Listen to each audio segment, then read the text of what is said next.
নমস্কার ভিউয়ার্স, আমি সুমন কুমার দাস। আজ চলে এসেছি একটি সরকারি প্রতিষ্ঠানে। আপনারা আমার সাথে থাকুন।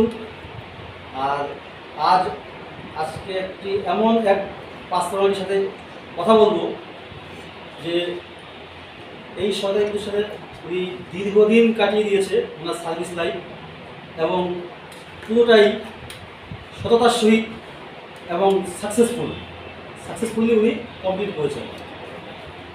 তো সবাইকে ওয়েলকাম জানাচ্ছি আমার ইউটিউব চ্যানেলে মোটিভেশনাল সাকসেস স্ট্র্যাটেজিস। ভালো লাগলে লাইক করবেন, কমেন্ট করবেন, শেয়ার করবেন। আসুন আমরা যার সাথে কথা বলতে এসেছি ওনার সাথে কথা বলি এবং ওনার মূল্যবান অভিজ্ঞতা শুনি। যে স্যারের কাছে আজকে এসেছি এই স্যারের নাম সুগত ভৌমিক।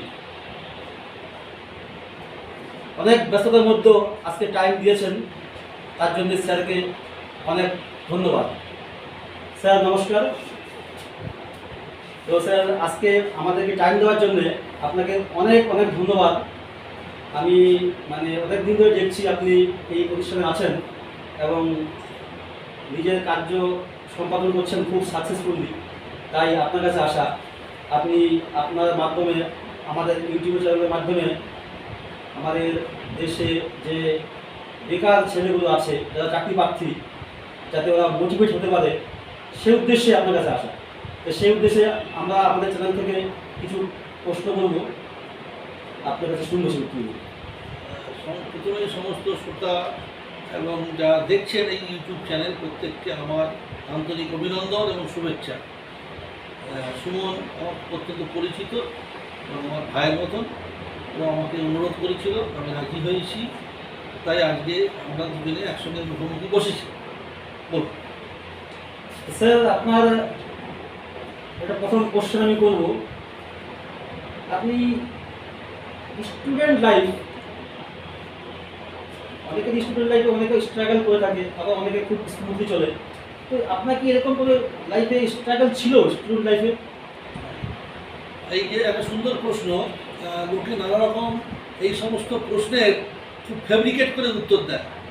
আজকে আমি কোনো ফেব্রিকেশন করব না। আমার একদম আজকে সুযোগ হয়েছে বলে আপনাদেরকে জানাচ্ছি। আমি জানি না এরকম উত্তর আপনারা এর আগে কোনোদিন পেয়েছেন কিনা। আমার স্টুডেন্ট লাইফ একদমই স্ট্রাগল ছিল না। তার কারণ হচ্ছে আমার বাবা পূর্ববঙ্গ থেকে এসেছিলেন। আসার পরে আমি যে আমার 1965 সালে জন্ম, বাবা মা পূর্ববঙ্গ থেকে আসার পরে স্বাভাবিকভাবে যে স্ট্রাগলের মধ্যে পড়ার কথা, সেই স্ট্রাগল আমি আপ টু ক্লাস 10 বুঝতে পারিনি। তার কারণ হচ্ছে বাবা চাকরি করতেন, মাও একটি প্রাইমারি স্কুলের টিচার ছিলেন। খুবই অল্প সামান্য তখন রোজগার ছিল দুজনের। সেই রোজগার দিয়ে আমাদের 2 ভাই এবং আমার মাসির চার ছেলে, আমার পিসির 5 জন, এই টোটাল সবাইকে নিয়ে বাবা চলতেন। ষষ্ঠীর দিনে আমরা পুজোর একটা করে হাফ প্যান্ট, একটা করে জামা পেতাম। তখন এত অভাব ছিল সংসারে, কিন্তু অভাব অনুভব করিনি। তো পড়তাম, রাত্রি 9টার মধ্যে শুয়ে পড়তাম, সারাদিন স্কুলে যেতাম, স্কুল থেকে ফেরার পথে খেলে টেলে চান করে ভিজে গায়ে বাড়ি ফিরতাম। একদম গ্রাম্য জীবন বলতে যা বোঝায় সেভাবেই কাটিয়েছি। ক্লাস 10 অবধি স্ট্রাগলটা কি বুঝিনি। মোটামুটি আমার দাদা ছিলেন উত্তর 24 পরগনা জেলার খুব নামকরা স্টুডেন্ট, ভালো স্টুডেন্ট। সেই সময় মাধ্যমিকে দাদা 3rd কি 4th এরকম হয়েছিলেন। আমিও অত ভালো স্টুডেন্ট ছিলাম না। আমি কোনো রকমে 580 পেয়ে, তখন 600 ফার্স্ট ডিভিশন, 580 পেয়ে মাধ্যমিক পাস করি। এবং বাড়িতে আমি সেই রাত্রিটা ঢুকতে দেয়নি বাবা আমার, কেন 600 পাইনি সেই জন্য। আচ্ছা, হ্যাঁ, 11-এর থেকে তখন আমাদের দুটো মাত্র টিচার, একজন অঙ্কের আর একজন মাত্র কেমিস্ট্রি, ঘোষপাড়া সাধনদা রাজারহাটে। এই দুজনের কাছে পড়ে কোনো রকমের 2nd ডিভিশনে আমি উচ্চ মাধ্যমিক পাস করি। তারপরে স্টুডেন্ট লাইফ বলতে আমি গুরুদাস কলেজে বিএসসি পাস কোর্সে ভর্তি হই। ফার্স্ট ইয়ারে তো রাজনীতির মধ্যে ঢুকে যাই, SFI এর রাজনীতি, বাংলা রাজনীতিতে ঢুকে পড়ি। রাজনীতি করছেন? হ্যাঁ, বাংলা রাজনীতিতে ঢুকে পড়ি।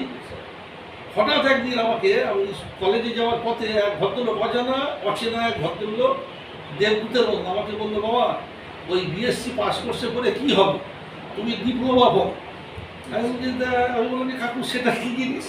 উনি বললেন দেখো এই ফর্ম দিয়েছে, ফর্ম আনন্দবাজারে বেরিয়েছে 4-5 দিন আগে, শিবপুর কলেজ থেকে তখন ফর্ম দেওয়া হতো, শিবপুর আর যাদবপুর, তুমি চলে যাও ওখান থেকে ফর্ম নিয়ে এসো, এসে ওইটা পড়ো, চাকরি একদম হবেই। আর ওইটা শোনার পর আমি 82 সালে উচ্চ মাধ্যমিক পাস করি। আর মাথায় একটা জিনিস ছিল, 86 সালে বাবার রিটায়ার, তা আমি সেদিনে কলেজ যাই, পকেটেও পয়সা সামান্য। আমি চলে গেলাম একদম হাওড়া স্টেশন, হাওড়া স্টেশন থেকে হাঁটতে হাঁটতে শিবপুর, ওখান থেকে ফর্ম নিয়ে এলাম, ফর্ম নিয়ে এসে ফিল আপ করলাম, তারপরে আমি ডিপ্লোমায় ভর্তি হই। এইটুকুই আমার কলেজ লাইফের স্ট্রাগল। তারপরে আরও বলবো, এই যে আমি ডিপ্লোমায় যে ভর্তি হলাম, এটা বাবাকে জানাতে পারিনি। আচ্ছা। কেননা আমার বাবা পূর্ববঙ্গের মানুষ, উনি তখনকার দিনের পিইউ পাস, ওনার একটা কনসেপ্ট ছিল উইদাউট কলেজ নো নলেজ, মানে প্রি ইউনিভার্সিটি। আচ্ছা। কিন্তু বাবা কলেজে কোনোদিন পড়তে পারেননি, আচ্ছা। যখন দেশ থেকে বিতাড়িত হয়ে চলে আসতে 47 সালে। তা বাবার একটা কনসেপশন ছিল যে উইদাউট কলেজ নো নলেজ। আচ্ছা। অর্থাৎ আমি যে কলেজ ছেড়ে দিয়েছি, ক্যালকাটা ইউনিভার্সিটির একটা কলেজ ছেড়ে দিয়েছি, মা জানতেন, বাবাকে জানানো হয়নি। বাবা জানতে পেরেছেন ফার্স্ট ইয়ার পাস করার পর, তারপর আমার সাথে কথা বলতেন কেন আমি গ্র্যাজুয়েশন ছেড়ে দিই। আচ্ছা। এটাই আমার কলেজ লাইফের স্টার্ট। বাহ, খুব সুন্দর আপনার স্টুডেন্ট লাইফ ছিল। যাই হোক, আমি নেক্সট প্রশ্নে আসি।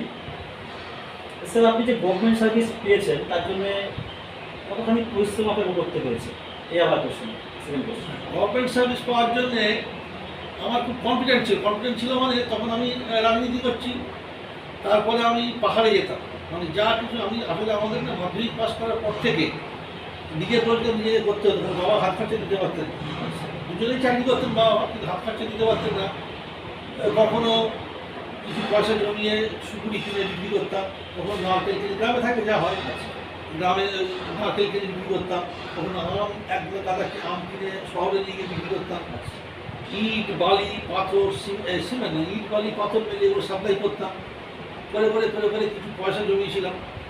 জমানোর পরে আমার একটা কনফিডেন্স ছিল, তখন যেহেতু পাহাড়ে যেতাম, ওই সব জোগাড় করে আমি পাহাড়ে যেতাম। মানে আমি দার্জিলিংয়ের HMI থেকে মাউন্টেনিয়ারিংয়ের বেসিক কোর্স পাস করি, এবং পাহাড়ের আমার একটা নেশা লেগে যায়। এবং ওই পাহাড়ে যাওয়ার জন্য তখন আমি চিন্তা করলাম যে আমি যদি বাইরে চাকরি করতে যাই, তাহলে তো আমার এই পাহাড়ে যাওয়া হবে না, অর্থাৎ আমাকে সরকারি চাকরি পেতে হবে।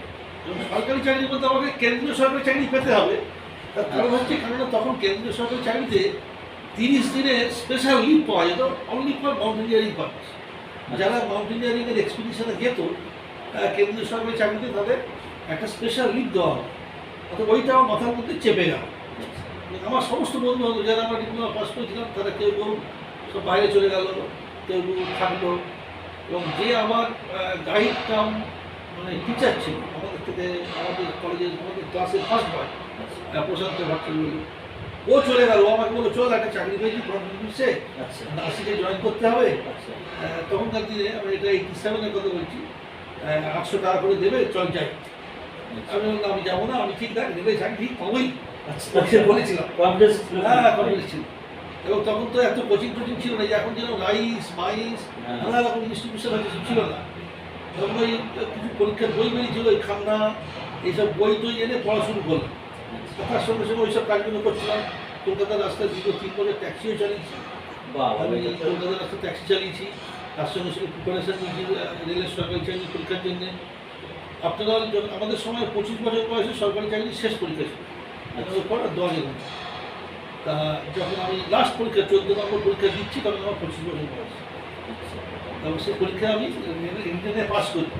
পাস করার পর তখন ক্যালকাটাতে MM বিল্ডিং আমাদের ইন্টারভিউতে আমাকে তখন স্যার রতন সিং ছিলেন, রেলওয়ে বোর্ডের চেয়ারম্যান। উনি আমাকে প্রশ্ন করলেন, আপনি এই চাকরিটা করবেন?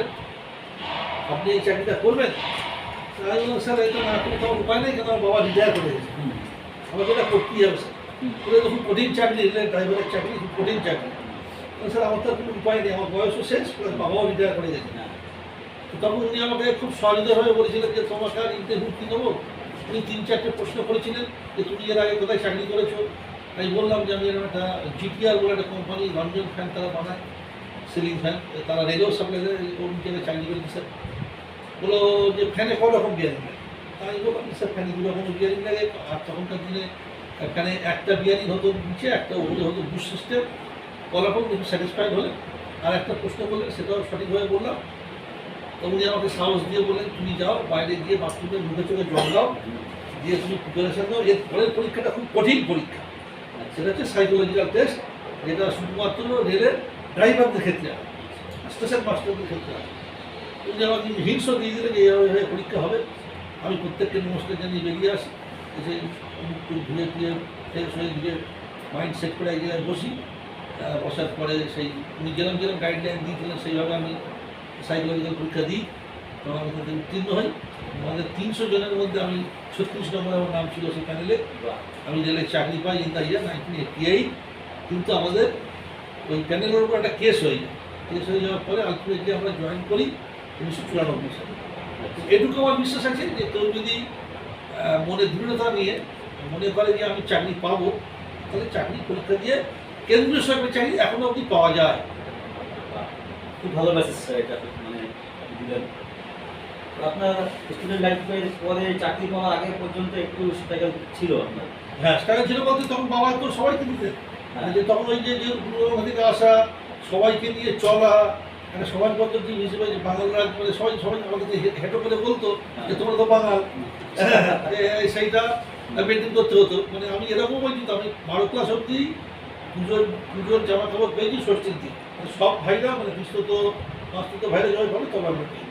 কিন্তু এরকমটা হওয়ার কথা ছিল না, যেহেতু বাবা মা দুজনই চাকরি করতেন, এরকমটা হওয়ার কথা ছিল না। কিন্তু আনন্দও পেতাম যে সবাই একসঙ্গে পাচ্ছি। তারপর স্যার আপনি এটা বলতে চাইছেন যে গভর্নমেন্ট সার্ভিস যেটা করছেন আপনি, এই চাকরি পাওয়াটা আপনার কাছে একটা চ্যালেঞ্জ হিসেবে আপনি নিয়েছিলেন? হ্যাঁ, তাই না? খুব ভালো এই চ্যালেঞ্জ নিয়েছিলেন বলেই হয়তো খুব স্মুথ চাকরি আপনি পেয়েছিলেন। অনেকে তো আজকাল চ্যালেঞ্জ দিতেই চায় না, তাই না? স্যার নেক্সট কোশ্চেনে আমরা আসি। সঠিকভাবে প্রিপারেশন নিলে গভর্নমেন্ট সার্ভিস পাওয়া যায়, এই বিশ্বাসটা কি আপনার প্রথম থেকেই ছিল কিনা? হ্যাঁ, একটু ছিল, তবে এখন একটু এই বিশ্বাসটা একটু ঘুরে গেছে।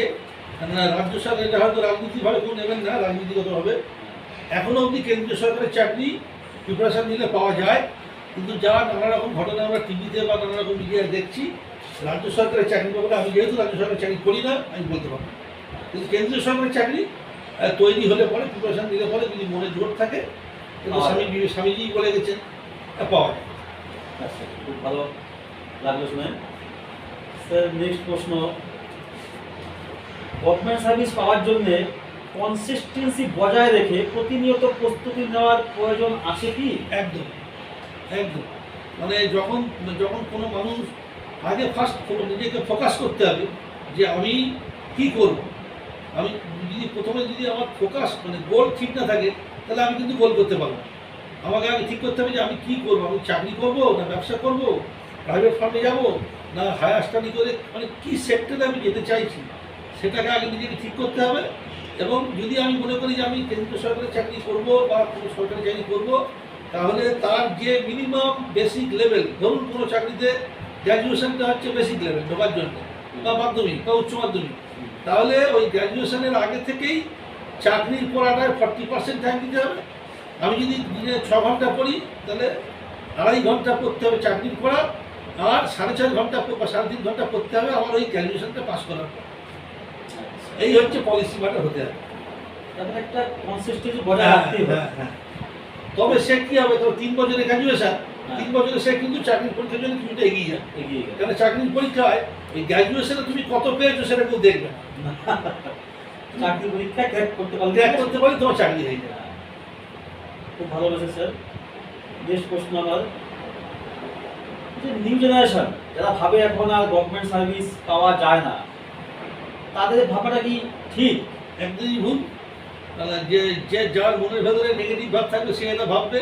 কারণ প্রতি বছর কেন্দ্রীয় সরকারের প্রায় 60 থেকে 70 ভ্যাকেন্সি হয়, চাকরিও হয়, বিভিন্ন রাজ্য সরকারেও হয়। এবং এখন প্রাইভেট কোম্পানি প্রচুর ভালো ভালো প্রাইভেট কোম্পানি আছে, সেগুলোও প্রচুর মাইনে দেয়, ভালো চাকরি পাওয়া যায়। নিজেকে তৈরি করতে হবে, পজিটিভ মাইন্ডে তৈরি করতে হবে। পজিটিভনেস না থাকলে পরে হবে। পজিটিভিটি থাকতে হবে না। হ্যাঁ, নিজের মধ্যে পজিটিভ মাইন্ডে রাখতে হবে যে আমি কিছু করবো। চাকরি নাই করে নাই নাই করে বসে থাকলাম, সরকারকে দোষ দিলাম, আমি পাড়ার করে বসে আসার কথা বলতে না। ঠিক স্যার, সময় একটা অনেক গুরুত্ব আছে না। খুব ভালো লাগবে স্যার শুনে। এবার পরের প্রশ্ন আমি আসি। এই কর্মক্ষেত্রে আপনি এত বড় একটা ডিপার্টমেন্ট সামলাচ্ছেন, আমি জেনেছি আপনি এই ডিপার্টমেন্টের ইনচার্জ হিসেবে নিযুক্ত আছেন। তো স্যার কীভাবে স্যার এই দায়িত্ব সামলান বা ম্যানেজ করেন? এত লোকজন নিয়ে, এত মাল ম্যাটেরিয়াল, এত টাইপের ঘটনা, এত টাইপের ফেলিওর, এত টাইপের কাজ।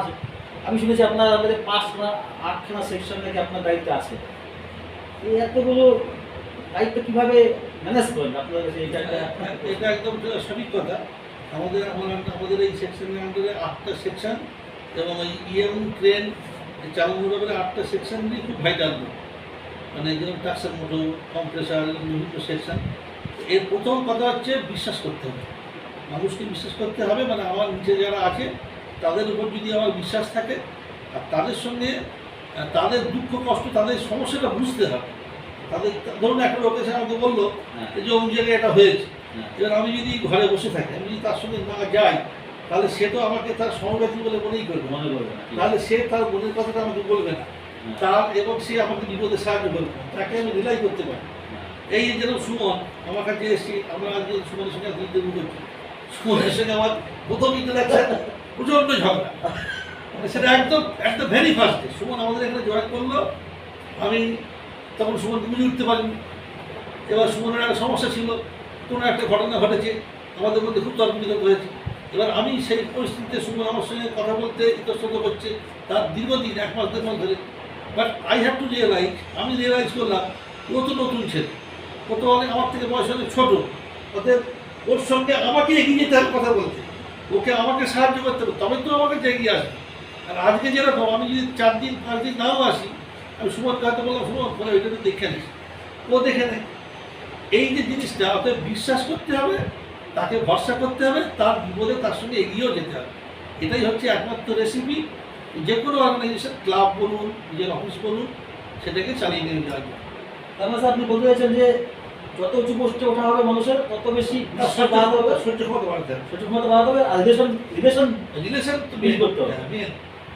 খুব ভালো মেসেজ এটা আমাদের জন্য। স্যার কর্মক্ষেত্রে সবাইকে নিয়ে চলতে হলে আপনি যে স্ট্র্যাটেজি ব্যবহার করেন সেটা একটু বলবেন প্লিজ। ওই যে একটু আগেই বললাম যে প্রত্যেককে আগে ফার্স্ট নিজেকে ত্যাগ করতে হবে। নিজেকে লাগায় যেরকম ঘুড়ি ওড়ানোর জন্য আমরা যখন ঘুড়ি ওড়াই, প্রথমে কী করতে হয়, সুতো ছাড়তে হয়, তারপর ঘুড়িটাকে আবার ওপরে তোলার জন্য একটু মাঝে মাঝে টানতেও হয়। ঠিক তাই আগে সবথেকে বড় স্ট্র্যাটেজি হচ্ছে নিজেকে আগে ছাড়তে হবে। আমি যদি কাউকে বিশ্বাস না করি, কাউকে ভরসা না করি, তাহলে সেও আমাকে বিশ্বাস করবে না, সেও আমার ভরসা করবে না। হ্যাঁ তাই তো, বিশ্বাস একদম একটা ঘটনা। আমি যদি আমার সেকশনে ধরুন 15টা বা 20টা স্টাফ আছে, আমি যদি সবাইকেই অবিশ্বাস করি ও চুরি করছে, ও কাজ করে না, ও ফাঁকি মারছে, তাহলে পরে কী হবে, আমার উপর সবার উপরই একটা বিশ্বাস নেগেটিভিটি চলে আসবে। নেগেটিভিটি কখনো সাকসেসে নিয়ে যেতে পারে। আচ্ছা, এটা খুব মূল্যবান কথা বলেছেন স্যার। লাস্ট কোশ্চেন করবো একটা, যে গভর্নমেন্ট সার্ভিস পাওয়ার ব্যাপারে নিউ জেনারেশনকে, মানে যারা চাকরি প্রার্থী, তাদেরকে আপনি কি মেসেজ দেবেন যে চাকরি এখনো সঠিকভাবে হয়, সব সময় মানে সব ঘুষ ঘুষ ঘুষ করছে সবাই, ঘুষতে চাকরি হয়, এটা কি আদৌ সত্যি না মিথ্যা? মেসেজ, মূল্যবান মেসেজ দেবেন যাতে ওরা খুব ইন্সপায়ার্ড হতে পারে। আমি এইটুকু বলতে পারি যে কেন্দ্রীয় সরকারের চাকরিতে এখনও অবধি সেরকম ঘুষের খবর আমরা পাইনি। আমি 1997 সালে পরীক্ষা দিয়েছিলাম, আমাকে 1 পয়সাও ঘুষ দিতে হয়নি, আমি চাকরি পেয়েছি। তারপরে বহু লোক আমার পরিচিত যারা এখন আমাদের সঙ্গে কাজ করছে, তারাও চাকরি করছে, তাদের তো কাউকে, যারা চাকরির পরীক্ষা দিয়ে এসেছেন, ঘুষ দিতে হয়নি। এবং যদি আপনি সত্যি সত্যি চাকরি পেয়ে থাকেন, পরীক্ষা দিয়ে থাকেন, যদি কেউ ঘুষ চায়, সরকারের তো নানা রকম সমস্যা আছে, সেখানে রিপোর্ট করুন। রিপোর্ট করলে পরে ঠিক দেখবেন অ্যাকশন হচ্ছে, হবেই, আমার একটা দৃঢ় বিশ্বাস। অতএব চাকরি পাওয়া যাবে, যাদের ভিতরে ইচ্ছা আছে। এরকমও হয়েছে রিসেন্টলি 3-4 বছরের মধ্যে দেখেছি একটা ফ্যামিলি থেকে 3-4জন চাকরি পেয়েছে। আমার কাছে সুশান্ত প্রামাণিক বলে ট্রাকশন মোটরের একটা ছেলে চাকরি করতে আসে, সে মাধ্যমিক পাস। আচ্ছা। এবং সেই ছেলেটি তার সেই এই রেলে চাকরি করে তার ছেলে সুশান্তর ছেলে হুম। আমার সামনেই সেই ছেলে জন্মালো, সেই ছেলে বড় হলো, কেমিস্ট্রিতে অনার্স নিয়ে পাস করলো, প্রাইমারি স্কুলে 1 পয়সাও ঘোষণা দিয়ে চাকরি করলো পশ্চিমবঙ্গ রাজ্য সরকার। বাহ। এবং মেয়েটাকেও সে নার্সিং করিয়েছে, এই মেয়েটাও কল্যাণীতে নার্সিংয়ে চাকরি করছে, দুজনেই রাজ্য সরকার চাকরি করছে 1 পয়সাও ঘোষণা দিয়ে। এটা একটা নাম বলে দিলাম, সুশান্ত প্রামাণিক, এই আমাদের এখানে থাকে, আমাদের দিয়েছেন। তারা যে ছেলের কিন্তু কদিন গেলাম, আচ্ছা আচ্ছা। ও হয় চাকরি হয় না। খুব জ্বলন্ত একটা উদাহরণ আপনি দিলেন, খুব ভালো হলো স্যার। আপনার এই যে অভিজ্ঞতা আমাদের শেয়ার করলেন, এটা আমি আশা রাখি যে আমাদের সোসাইটিতে যারা এখন চাকরি প্রার্থী আছেন, বেকার যুবক যুবতী আছেন, ওদেরকে অনেক অনেক ধাপ এগিয়ে দেবে। ওদের মনে যত জটিলতা ছিল এই চাকরি সম্পর্কে, সেগুলো আশা করি দূর হয়ে যায়। এই জন্য স্যার আপনাকে অনেক ধন্যবাদ। আর ভিউয়ারদেরকে বলবো আমি, দেখুন এই স্যারকে তো আমরা শুনলাম, কোথাও কিন্তু আমরা একটু শুনলাম না স্যারের মনের মধ্যে আক্ষেপ আছে চাকরি পাওয়া যায় না, চাকরি পেতে গিয়ে ওনাকে এই অনেক জটিলতার সম্মুখীন হয়েছে। স্যার পড়াশোনা করেছে, পড়াশোনা করেছেন, চাকরিও পেয়েছেন, আর সুন্দরভাবে সৎভাবে থাকার জন্য এতটা দীর্ঘ জীবন চাকরি জীবনে কাটিয়ে দিলেন। এটা কিন্তু শেখার বিষয় আছে, শিক্ষণীয় বিষয় এখান থেকে। আমরা আজকের যে স্যারের কথা শুনলাম, এখান থেকে আমরা শিক্ষা নেব।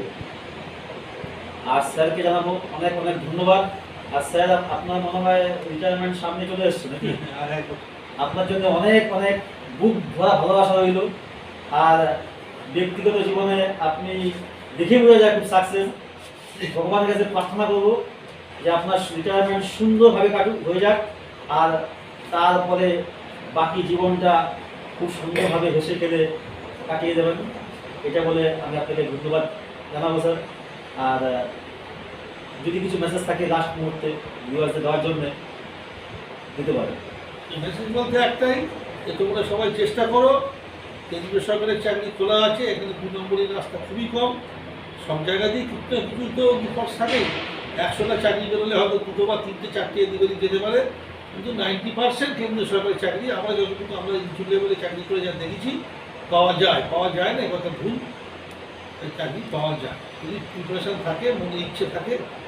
বহু ছেলে বিহার থেকে, কেরালা থেকে, কর্ণাটক থেকে, তামিলনাড়ু থেকে, হায়দ্রাবাদ থেকে রেলেতে জয়েন করছে। রেল একটা সারা ভারতবর্ষের জয়েন্ট ফ্যামিলি মতো। রেলে এমন কিছু নেই যে শুধু অমুক সম্প্রদায়ের লোক কাজ করছে, সব সম্প্রদায়ের সমস্ত জেলার লোক কাজ করে, সমস্ত রাজ্যের লোক কাজ করে। সেই সুবাদে আমার একটা অভিজ্ঞতা হয়েছে যে এখনও অবধি কিন্তু প্রচুর নতুন নতুন ছেলে জয়েন করছে না তা নয়। আর বিশেষ করে 24, 25, 26 প্রচুর ভ্যাকেন্সি। একটু দেখে সবাই মিলে চেষ্টা করলে কিন্তু চাকরি পাওয়া যায়।